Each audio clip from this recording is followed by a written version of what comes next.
Hi there, this is Missy. Last week, I was invited to give a speech in front of a business network in a Zoom meeting hosted by Lean Energy, a business strategist. The topic was why you should change your relationship with food during isolation.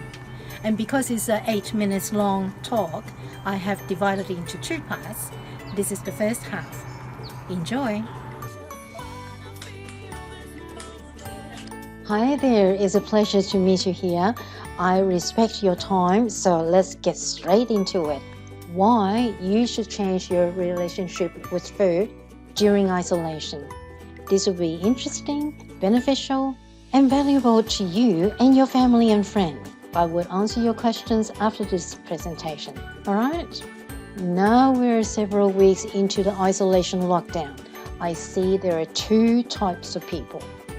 Those that have been working from home and have established routines that suited their lifestyle and business is as usual. The pain is not as big as the second type. I'm talking about people who have been thrown into the deep end. All of a sudden, all of us are urged to stay home to save lives, right? People who are working from home for the first time, plus the children need homeschooling. Things can become chaotic and out of control.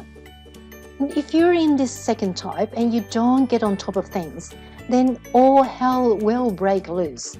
There will be lots of friction, your marriage could suffer, your children could become resentful and rebellious, and there's no outlet for their energy. Remote learning can be difficult, boredom may set in, and they're likely to eat more junk food, and before you know it, they're obese. And you're caught with a million things that drive you mad and feel overwhelmed, watching your household become depressed, and this is not even the end. Let's just walk through a typical day of isolation for a typical family. The sun rises, everyone gets up or sleep in until mid hours of the day because they've been binge watching Netflix. After breakfast, everyone goes about their own business.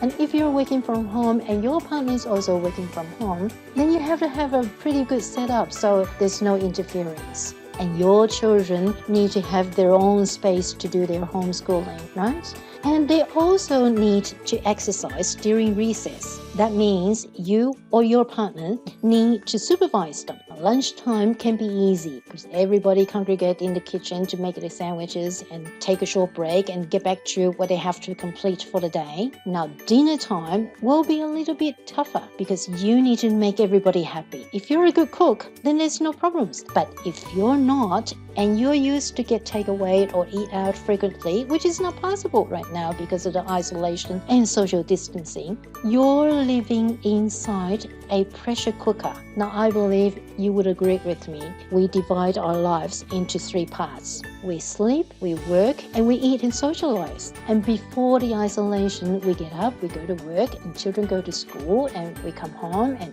we eat out, we get some takeaway food to share, and watch a bit of telly and go to bed. You might think that's what your lifestyle should be. But now, ask yourself, which of these are the most important to you? Is it time? Is it money? Or is it health? You would agree with me that time and money are interchangeable, but health is non-negotiable. If you're in the first type of people I described, you're managing isolation better than the rest, then I congratulate you. That's wonderful. But if you're in the second group of people that life has become chaotic and turbulent and everything seems out of control, and you may be letting your health and your loved one's health condition spiral downwards. You know, isolation is creating mental and physical health issues. Staying alive and well is critical. Don't you want to stay alive?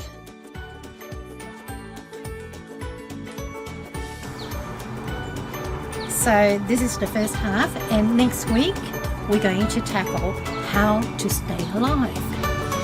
And until then, be well, be happy. This is Missy.